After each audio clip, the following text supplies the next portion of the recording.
So today on the See Life Different podcast, we have Ann Gannon. So she's the perfect guest for the See Life Different podcast, which if you are a new listener, welcome. If you're an old listener, welcome back.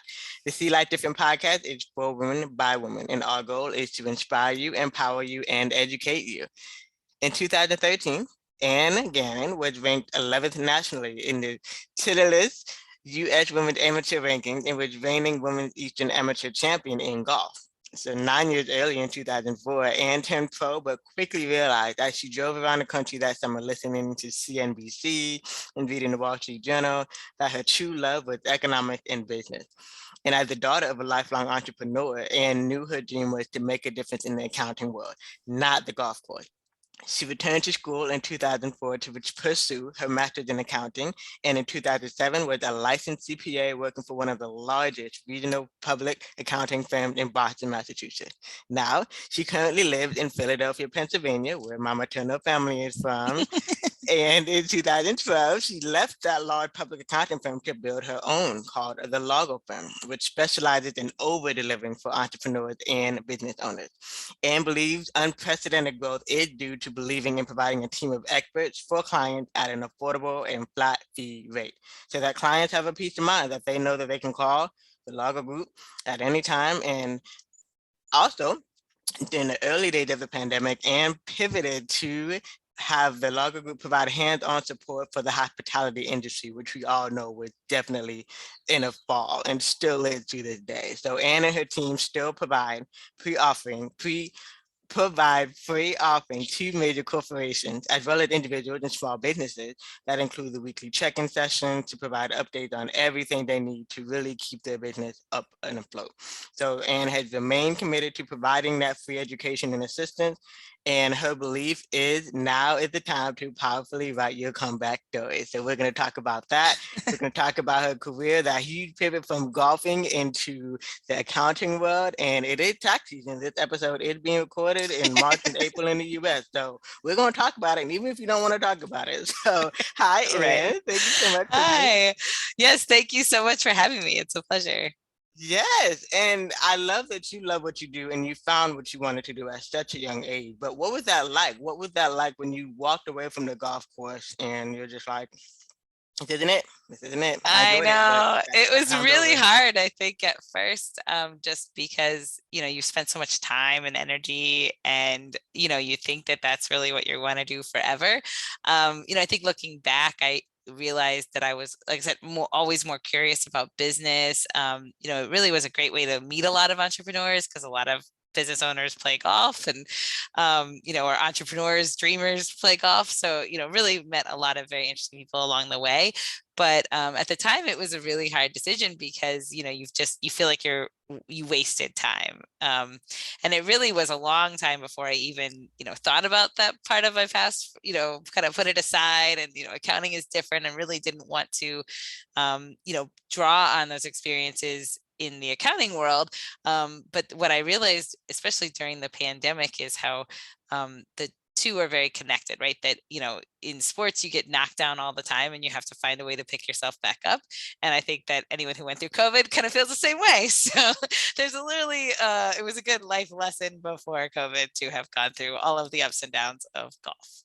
I love that. Yeah, I think some of us do end up getting it early, and then the pandemic is really that I told you so. Remember? So, I know. and I think that's super important, and especially with there's a lot who even not in the athletic world, but just they all still working at major corporations when they really do just want to take that leap. They see the struggles, and that's what they really want to do. So, what was that leap like to really just actually take action on the things that you observed? Yeah, I mean, I think it's hard, especially as a woman. I think being in a corporation is hard. I mean, I wanted to have kids, and it's a very hard road, a lot of times to find that balance. And so for me, that was kind of the turning point, was just kind of thinking like, I want to be a mom, and how is that going to work anyway? It's going to be really hard. So we might as well just pull the Band-Aid off and just rewrite, as a comeback from there. So to me, that was really a big thing. But I think anyone who's thinking about making a leap is, like you said, you really, the core want to enjoy what you do. And I think sometimes, it's hard in a corporate environment if you don't see it exactly the way you want to do things. So to me, it was just kind of that I would love to find a job that I love. And even if I know that it's hard, at least at the end of the day, you love what you do. And I think, as hard as the road has been as an entrepreneur, and I think anyone who's done it, it's like a lot harder than you think before you leave. But finding that thing that you love to do, I think is really the driving force. Yes, and I love that. And now here you are, a mom of two and an entrepreneur. Yeah. Love it. Now, tell me more about the free tools and tips that you would really observe when you would go out there in the hospitality industry and what you've learned about the accounting industry. Because even for me, and I'm in the marketing industry, so when I see the hospitality industry, I'm making sure that they even know who the ideal branding client is, who are they even Yeah. marketing to, not just spend Yeah. ad money, but now it's on the other side, one of the most important sides of the accounting side. So what are some things that you observed that you feel that businesses really should take action on moving forward? Yeah, I mean, I definitely think the biggest lesson of COVID or any time really as a business owner is that as the owner, you really are in control, right? I think a lot of times as owners, we outsource accounting or finance, just like we outsource anything else. And I'm sure it's probably similar in marketing that if you're as an owner don't know what's going on in that area, then it's probably not to your vision, right? Or you really, you shouldn't be hands off in financing, and you probably shouldn't be hands off in marketing either if you want it done right. And I think in COVID, especially, although you would have said that, had even before COVID, that really was true, right? The people who knew what was going on every week, they knew their cash, they knew their numbers, they knew how their business operates, were able to make like the quick changes and get back on the feet. Whereas the other ones who were kind of like, well, I'm waiting for my bookkeeper to do her stuff. Like that's not good, right? Like even if you have a bookkeeper or you're an accounting team, you still as an owner have to have that full control and awareness in order to make the best decisions. And I think that above all, I think is the lesson of COVID is if you didn't have that before and you kind of said, oh, it's fine. Like, because pre-COVID in a lot of industries, the restaurant industry especially, it was kind of the same every week, right? It was like, oh, my sales are about this, and then my numbers, and it was very predictable. I mean, you could pull like March of the last 3 years, and it was very similar, right? And if it was different, it was something you knew about. I mean, everything's changed now, right? Like you can't look at last year and it's not the same. Costs have gone up, labor's gone up, sales are different, you have third parties. So it's not that set it and forget it anymore, but it's also a really good opportunity for a business owner to learn it and know it, because every week we should be evaluating and pivoting and making sure that we're getting the most out of our business.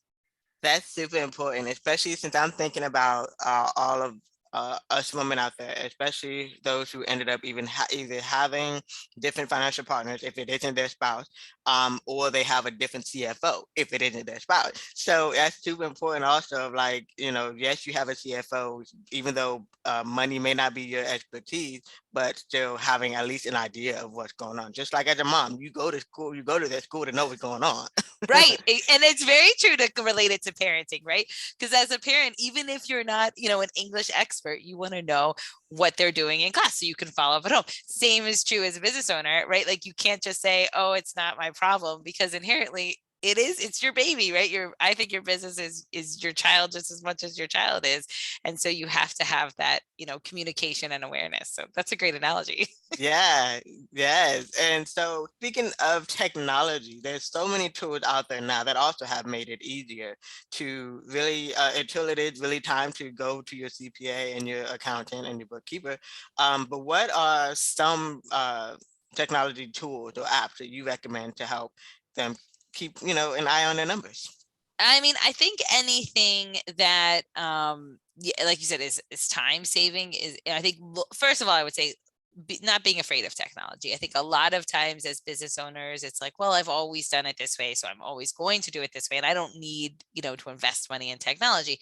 And that may be true, but I think educating yourself on technology, because it's it's improved so quickly. I mean, especially at least in the restaurant world during COVID, there were a lot of leaps in technology that companies just invested in and really thought this was a great time. So even the technology that you had in 19 is probably not the technology that exists in 21. So I would say, approach it with an open mind, because what we find, in our world, any small business owner, the biggest technology savior is if you can have something that, reads invoices and converts that. Like if you can all of a sudden get line item detail on your purchasing, that's a huge game changer for being able to adapt to rising prices, right? So if you have someone who doesn't have that technology, they don't know how much as a percentage their, cost of milk has gone up. But if you have that technology without adding hours of time to your bookkeeper, you're able to get that history. So I would say the same on sales, anything that's able to,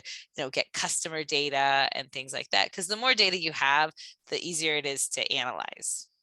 Okay, yeah, and for me, because I'm not number savvy, I'm creative, right? So I've used, I think Intuit has a suite of apps now, but Yes. Intuit has the what, like QuickBooks and Mint, and what else would you recommend from Intuit? Oh, I mean, they have they integrate a lot with there's like Extra Chef for restaurants, like Chowbox. There's a lot of apps that go between your purchases and say an inventory system. But I think anyone who has, whether you're retail, restaurant, something that's going to capture your inventory purchases is, I think, the best investment.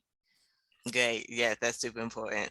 And even now, I think beyond just, when I go to restaurants or mom and pop restaurants, I, see their little square, it's a square, or the restaurant based, credit card processors too, because I think also for a while what happened prior to the pandemic, especially the other cultures, right? They're so used to just cash only, and so many places actually stopped taking checks as well. That they're doing either just the wallet money or credit or debit Yep. card of how you accept payments as well, especially once you drive in the gig economy, right? The Uber and the Grubhub and the Postmates and all that, right? So how to really organize that, and that's super important. One of the fundamentals of really just understanding where your money coming from when it's coming from all different venues. Right. Yes, definitely. Yeah, but I think those aren't bad things. I think, like you said, as an owner, you have to pay attention to what your customer wants, and it seems like customers want those options, right? They want the Apple Pay and the on their phone, and that's not a terrible thing. I mean, I think the old school mentality, like you said, like cash only, or I'm not going to have that. I mean, I think what you really have to think about is, are you turning your customers away, right? Because are you losing those customers that want to pay? And really, it's similar to what people had the feeling about like third party apps. Like, even now you have restaurants say, I don't want to use Uber Eats because I don't want to pay the fee. I think what you found during the pandemic is you can have it both ways, right? Like as a restaurant, you can, and they now allow you to have a different price for people that want to order off of Uber, right? So if I want to order a hamburger from your restaurant and I want to do Uber, then as a customer, I'm okay with you charging me more, right? Like I think that's pretty transparent now. So as a business owner, if you just give customers options, but you build in the price, right? So it doesn't cost you more to do it, then you're able to please your customers and have a solid business versus just saying, I'm not going to do that at all. Because most customers seem to be aware that you're going to spend more to have it delivered, but that's okay. Because especially as a mom of kids, to me, like the third party apps are the best thing going. Because, right, like I don't mind spending $12 for a hamburger if I'm going to get it delivered when my kids are having meltdowns and I don't want to drive somewhere. So, I think being aware of your customers is really important with technology. Yeah, and that's super important. I feel like that's the basics of customer service. Listen to the customers. The customers are literally your bread and butter, and Right. literally listening to them. But what customer service tips do you also have for those who really want to just continue to thrive from here on out in their businesses? Yeah, I mean, I definitely think, like you said, I think the biggest lesson is listening to your customers, because I think customers have changed a lot. I was talking to one of our customers who was debating about if you should have, when you're at a table, like allowing customers to pay their own check, right? Because there are those, whatever you call it, like kiosk thing that they could put at the table where the customer would, put in their card, pay their bill themselves and go away. And, and the big fear is like, are you going to lose that interaction with the server? But in reality, where restaurants are right now, it's so hard to find reliable help that his argument was, I actually don't know that it would hurt the customer experience as long as I have like a manager or somebody walking around. Now my customer can go pay their bill, they're not waiting for someone to bring a check back, and those little things may actually add to customer service if communicated effectively versus where this fear of everyone's going to be mad. And because I think people just want a good service and they want a good experience, but it doesn't mean they don't necessarily also want to use technology. And I think the two can go hand in hand versus this either or, where a lot of times I think, it's like, well, I've never had that, so I'm never going to have that. And I think we have to keep an open mind with technology because it can have a place in our business without sacrificing a relationship with our client. I love that. Yeah, and the first thing that really came to mind is there's a restaurant that I love called Red Robin, and Yes. yeah, and I love them. I love their burgers, but I think for me, what kept me going every year is because of the free birthday burger, right? So I can Yeah, get right. reward points, right?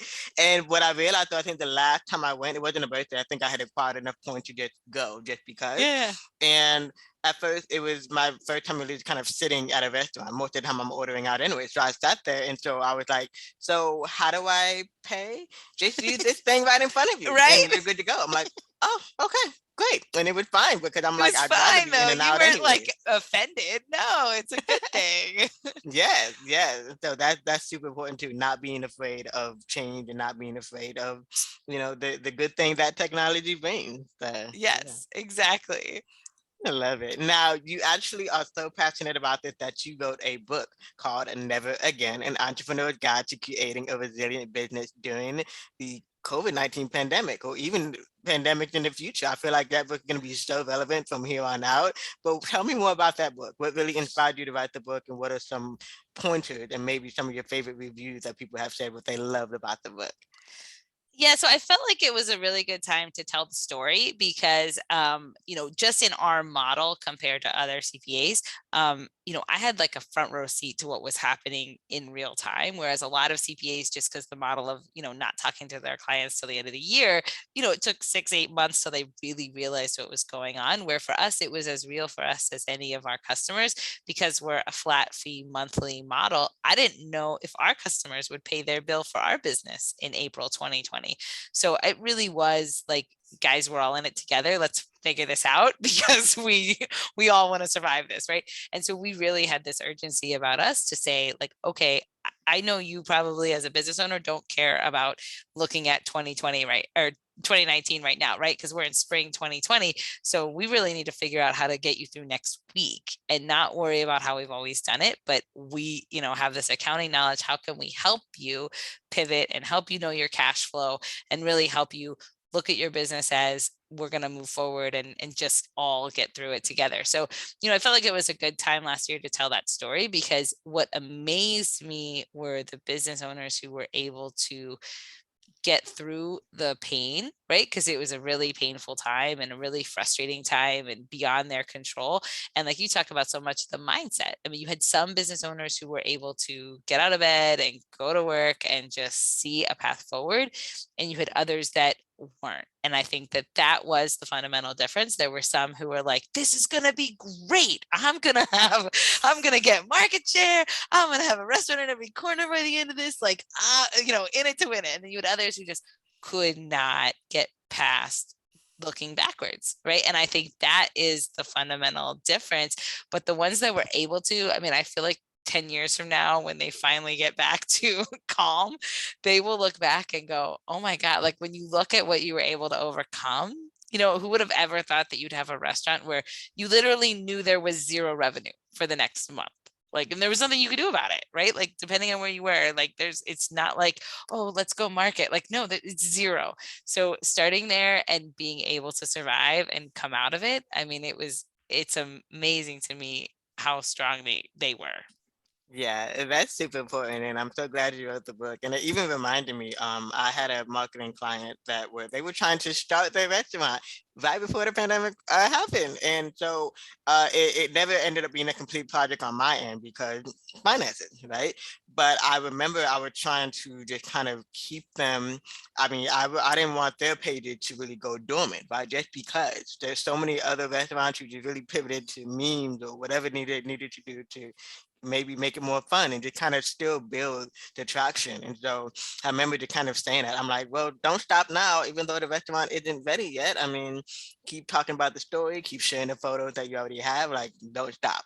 Right, exactly. Yeah, they will get through the other side. Yes. Yeah, yeah. Now I want to, for those of you who are listening to the podcast, we will put the book in the show notes. But I also want to, for those of you who are watching on YouTube or wherever else you're watching the podcast, I want you to show you what the name of it is on Amazon, and you can also and tell us where else it is also available. But I think for everyone who loves Amazon and wants to put it in their Kindle library, it's right here for you. Yes. Yes, I love Amazon. So yeah, Amazon's great. And we do also on our website have free resources that relate to the book. So please check out our website at thelargogroup.com because you will see, free courses that we're offering all the time to help business owners. Perfect. Great. And I will put the website in the show notes too. And while we're also talking about that, tell me where else people can connect with the Largo Group and connect with Anne on social media. Yes, so we are on Instagram and Facebook, but really our website, if you click and register as part of our email list, then we will send out blasts. We send out information, as well as I said, at least one course every month that's offered to all business owners. Great. Super helpful. Awesome. Now it's time for the fun question part of the See Like Different podcast. So I have about 2 or so questions that I love to ask, some fun and some kind of deep thinking. So you Okay, ready? I'm All ready. right. The first question is when the pandemic has slowed down a little bit more, where is the first place you want to travel to and why? Um, Arizona, I would say. I went there once last year and I loved it. And then it's something about the West because I've always been East Coast, but it was just like amazing to see all of the changes in the mountains. So yes, I would say Arizona. Yeah, the West is very different from the East, but what part of Arizona though? I would say I went to Phoenix. It was just very pretty, like the Phoenix Scottsdale area. And as a golfer, I would say that. Right, plenty of golf course out there. Right, exactly. Nice. Okay, and then the next question is, I feel like you've done a great job of pretty much answering the question, but for those who missed it, what do you want your legacy to be? I would say my legacy is that I want to always help an entrepreneur. That my dad was an entrepreneur whose business had failed, and I saw what is the result of that. And so my goal in life is to take accounting knowledge that I love. Not everyone loves accounting, and be able to communicate it to a way that every business owner feels empowered. Got it. I love that. Empowered and not disempowered. I love that. Yes. Yes. And the last question, if no one got anything else from the conversation, all the mumbo jumbo of numbers and accounting and all that went right through their head, what is one thing that you want them to take away from this podcast episode? That they control their destiny, right? And you don't have to know accounting. Accounting is a skill. It is not a talent. Anybody can learn accounting. But at the end of the day, if you control your cash flow, you will control your business and then ultimately will control your life. I love it. Now, I actually have a bonus question for you. It came up just as what you said. Here we are. It's March, April 2022, and there's this spray called the Great Resignation. So my question for you, is it too late to start a business? Never, never, right? Never. And be realistic, right? It may take you 5 years to start and be fully out on your own. But if you see something and you see a need and you have a solution for it, do it, even if it's on the side, right? Because you will feel better about your life if you are loving what you do. So I would say go for it. I love that. This has been a great conversation. Thank you so much, Anne, for being a guest on the See Life Different podcast. Oh, thank you so much.